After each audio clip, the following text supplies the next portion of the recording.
Terry Searles, the Public Works Director. I wanted to let you know that we're producing newsletters to discuss our water quality issues, as it's been a very, very important issue.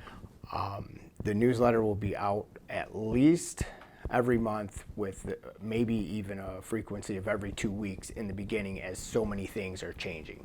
We've got a lot of projects and programs going that are going to help improve our water quality, and we want to make sure our residents are well informed on the steps that we're taking and understand that everyone on the DPW staff is working very hard to get this taken care of.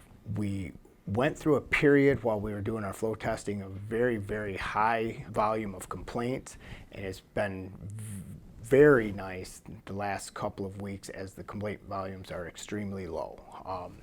That complaint volume isn't at zero yet, but we're going to continue working to get it there. Our system has not had any large issues as far as water main breaks or fires, so that's been a positive for us. Working with our superintendent at the treatment plant and our city engineer, we're going to make the water system the quality water that our residents desire. As discussed in the first newsletter, our water system serves a little under 9,000 residents. We have about 50 miles of water main, with about 50% of it being put in prior to 1950.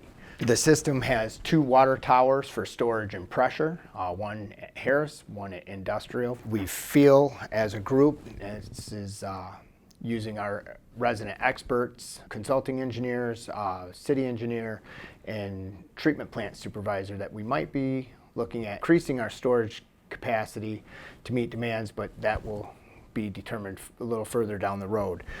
Currently, we've approved several projects with council's blessing to help improve our water quality. The first one is our valve turning and assessment program, which will identify all the system valves and their condition, whether they're on, off, and be able to confirm their location. That'll assist our crews going forward in controlling the water and knowing that the valves that we need will work when we need them. Also, we've done flow testing. Our consulting firm Tetra Tech, working with our DPW, we went out and confirmed the flow pressures in the system, which updates our hydraulic model. That's one of our tools that we can use to troubleshoot issues in the system, along with recently approved our water meter replacement program. That's going to allow us instantaneous reads on the meters, and also comes with a customer dashboard where our residents will have a better communication tool as far as they get to report instantly through their portal. We also get an instant record. It's going to make the communication between DPW and our residents much better, more efficient. The last program that was recently passed was the Michigan Avenue water main lining job.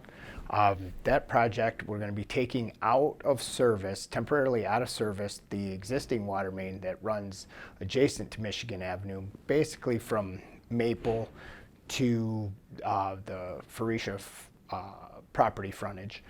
We'll take it out of service, we'll clean it, put in a structural liner, which basically will reset the asset back to a brand new water main life cycle, and that will ensure that the water going through one of our main water distribution lines is not in contact with any kind of rusty or tuberculated water surface.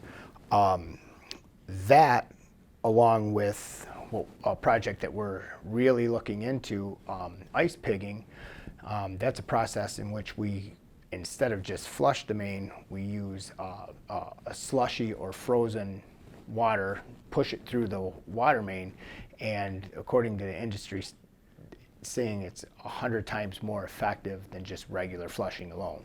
We're going to try and get that process worked into some of our larger distribution mains as well, which should really help improve the water quality. During this process, with city staff and outside firms, we've put together pretty robust teams. We've met and been in constant contact with EGLE, which is the state's oversight Authority for Water Distribution, the Washtenaw County Health Department, Michigan Health and Human Services Division, and private consulting experts in the industry. With that group and working with our water treatment superintendent and our city engineer, we've built a pretty strong team and made some strides. No way are we there yet, but we're going to continue working and updating the residents as information becomes available.